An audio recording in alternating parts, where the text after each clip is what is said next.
No, sir. Oh, well, I must have the wrong number. Right. Okay. Thank you. It's nice speaking with you. You've been very helpful, although. Goodbye, sir. Okay. Okay. Goodbye, sir. Okay. Okay. Okay. Goodbye. Okay. Goodbye. Thank you. Good thing about Gilbert popping in, he makes us all feel a little better about ourselves. Yes, he does. Thank you, Gilbert Gnarly. All right, 7:31 on Mix 99.3. Time for the news. Brought to you by your friends at Portsmouth Cancer Care and Associates. Dr. Inashita, Dr. Jaffrey, where the care, compassion, and roadmap to your recovery begin. And 74 degrees downtown this morning. Here's Bill Shope.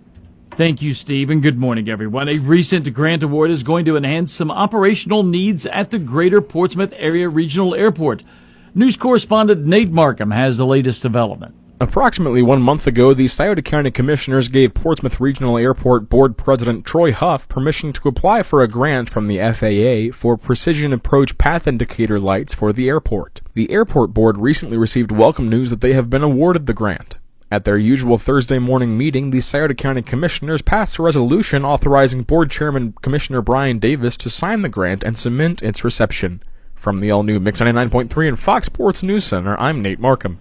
The grand opening of the Trojan Performing Arts Center is taking place soon, and with seating for 500 people plus, the new Portsmouth City School facility has incredible technology features as well as some historical mementos of Portsmouth High School history. I spoke with Emily Crandall, the vocal music director for the school district. On Sunday, August 11th, we are having a ribbon cutting ceremony at 3 p.m. and the whole community is invited. We will have a ribbon cutting ceremony out front of the building as long as the weather allows. And then we will have our very first performance in the new auditorium. After the performances, there will be performances following in that same day from world-renowned tenor Jonathan Burton and Dr. Stanley Workman, both Portsmouth High School alumni.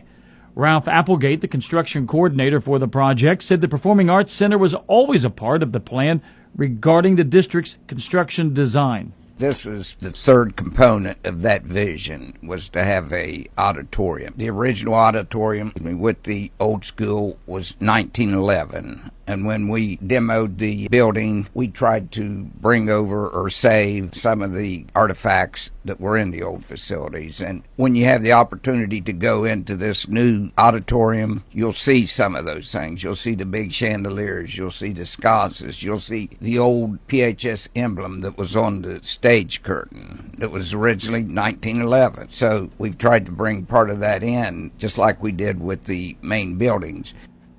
A hearing for Chad Dorman, accused of shooting and killing his 3 sons last year in Claremont County, has been continued at the request of both the prosecution and defense. The serious mental illness hearing was set for August 5th to decide if the death penalty is eligible in this case. Judge Richard Fennett ordered the hearing to be continued to a date that will be chosen in the future. A court document states the continuance does not count against the speedy trial time. I also understand complexities of this particular issue.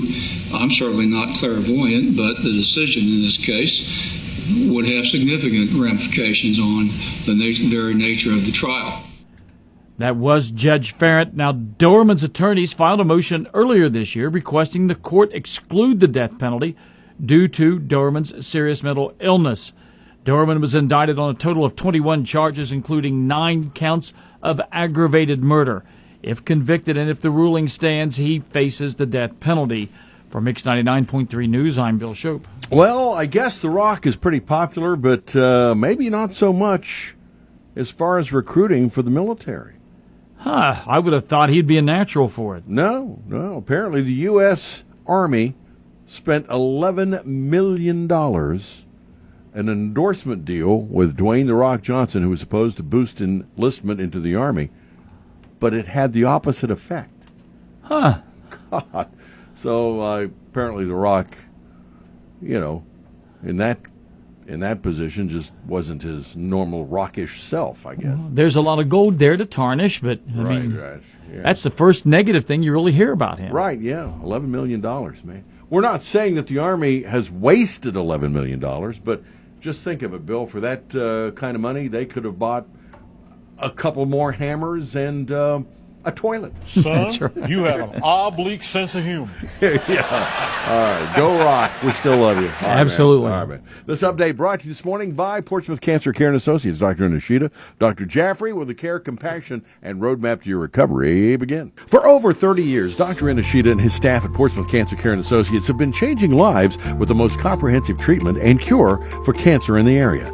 During this time in Portsmouth, Dr. Nishida has created a name of patient excellence in the highest degree and will continue that fight with each and every patient towards the cure. Dr. I, as he's known by his thousands of friends, is proud to announce the addition of Dr. Hassan Jaffrey to the staff of Portsmouth Cancer Care and Associates. Dr. Jaffrey's medical expertise is with all cancers as well as treatment of blood disorders, bone marrow, and the immune system. Together, Dr. Nishida and Dr. Jaffrey create a very special team that's there when it comes to fighting back to regain your good health.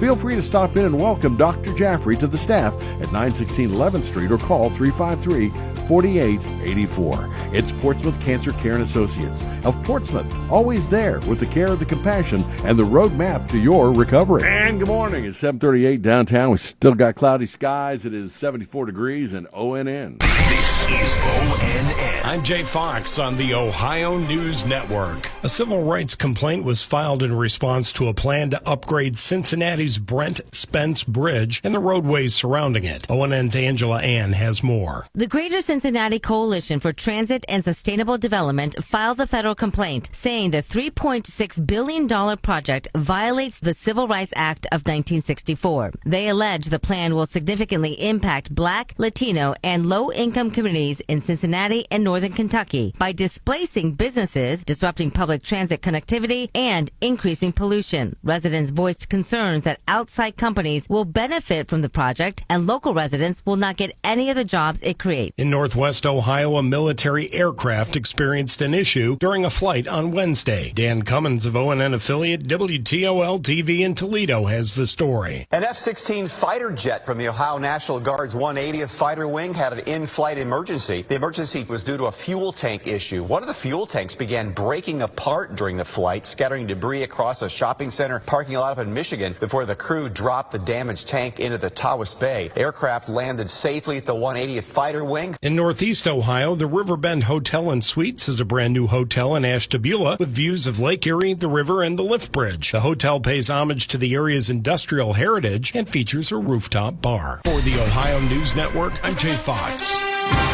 That's not wasted space. No, not at all.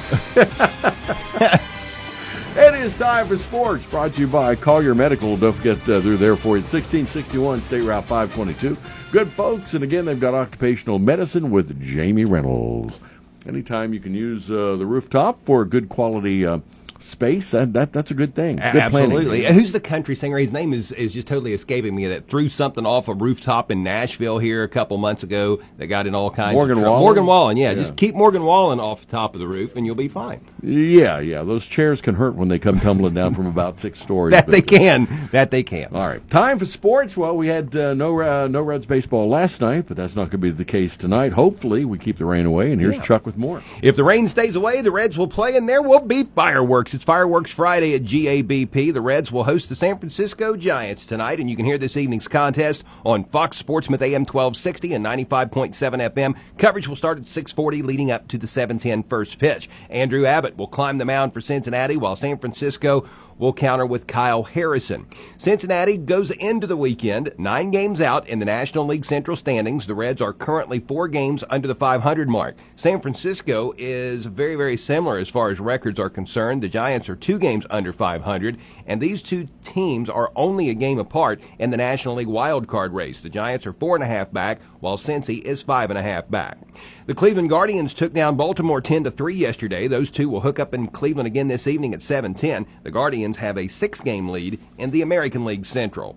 The Chillicothe Paints were winners over Johnstown 11-10 yesterday in the Northeast Division Championship game, talking minor league baseball. Chillicothe will play in the Eastern Conference Championship game tomorrow at 7:05 against an opponent to be determined. Tomorrow, the Hometown Broadcasting Company of Portsmouth will present live coverage of the Del Rice Baseball League's 2024 championship game at Branch Rickey Park in Portsmouth. You can hear the contest on Fox Sportsmouth AM 1260 and 95.7 FM. Our coverage will start at 1 o'clock. That game can also be heard online at WNXTradio.com. Just click the Fox Sports logo or listen using the Local Happenings app, which is a free download from the App Store. There were 9 teams which participated in the league this year and approximately 130 players.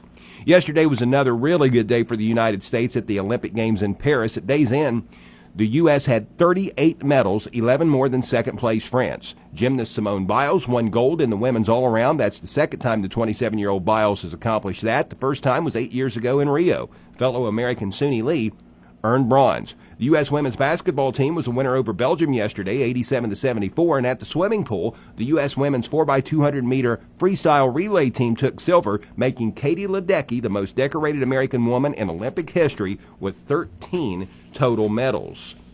Staying with news from the Olympics, NBC reports that a boxer whose gender identity has recently been questioned won her first fight at the Paris Olympics Thursday. Amain Khalif of Algeria defeated Angela Carini of Italy after Carini quit 46 seconds into the match. Carini stopped the fight after only a few punches were exchanged, avoided shaking Khalif's hand, and then fell to the floor in tears. Khalif's participation in Olympic women's boxing has been scrutinized in recent days after reports resurfaced that she and another boxer, Lin Yu Ting of Taiwan, failed to meet gender eligibility test at the Women's World Boxing Championships in New Delhi last year. At the time, sporting officials alleged that the boxers failed an unspecified test because they had male chromosomes.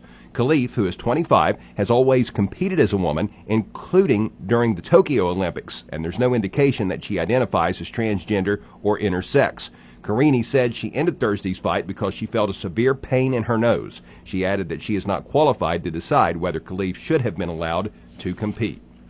Portsmouth Raceway Park will be back in action tomorrow. The highlighted event will be the Mod Squad Spectacular, paying modifieds $3,000 to win. Also on the card will be limited late Sport Mods and Legends cars. Gates will open tomorrow at 4 with racing at approximately 7:30. Also tomorrow at PRP, Mary's Clothesline Backpack giveaway will take place as the first 200 children will receive a free backpack courtesy of Marcy and Linda Barlow. And finally, Minford basketball standout Miles Montgomery has opted to take his talents to Division II West Liberty in West Virginia. Montgomery has been Minford's leading scorer the last few years. The guard is the second Falcon this week to sign with West Liberty. Bent Kaiser was the other. Both are going into their senior seasons at Minford. Your Portsmouth Insurance Sports Time is 7:43. Portsmouth Insurance is a TAH benefits partner. Give Gary Duzan a call for all of your employee benefit needs. And that is a look at sports. All right. Thank you, Chuck. See you in a few for the early morning celebrity birthday butcher. Sounds good. I'll be here. All right. To marvel at Bill Shope's wisdom. This update brought to you by Collier Medical, 1661 State Route 522. Don't forget they also specialize in federal and general contracting, too. Traffic weather on the way. Collier Medical in Wheelersburg offers occupational medicine with nurse practitioner Jamie Reynolds. Collier Company has closed its primary care to focus on the occupational needs of businesses in the tri-state, offering drug screens, pre-employment and DOT physicals, as well as medical surveillance, respirator fit, and audiometric testing. Whether you're an employee or an employer needing occupational medical services, go with the convenience of Collier Medical, 1661 State Route 522, Wheelersburg. Scheduling an appointment is recommended, but walk-ins are welcome. Call 740-574-8728 and be on the lookout for Collier Home Medical coming soon. And traffic is brought to you this morning by your friends at the Scioto River. 1024 Gallia Street. The river will always be there with legendary steaks, chicken ribs, and more. And those doors will open at 11 to celebrate the weekend with you. Again, we've got a little bit of milling going on today. That's going to be on Pirate Drive in Wheelersburg. Getting the city spruced up for the big bicentennial tomorrow. But we got the Shelley Company out there doing that today. And we've also got northbound 23 between Piketon and Waverly. We had some cruiser activity there earlier this morning. Not quite sure they're still there, but be careful and slow down.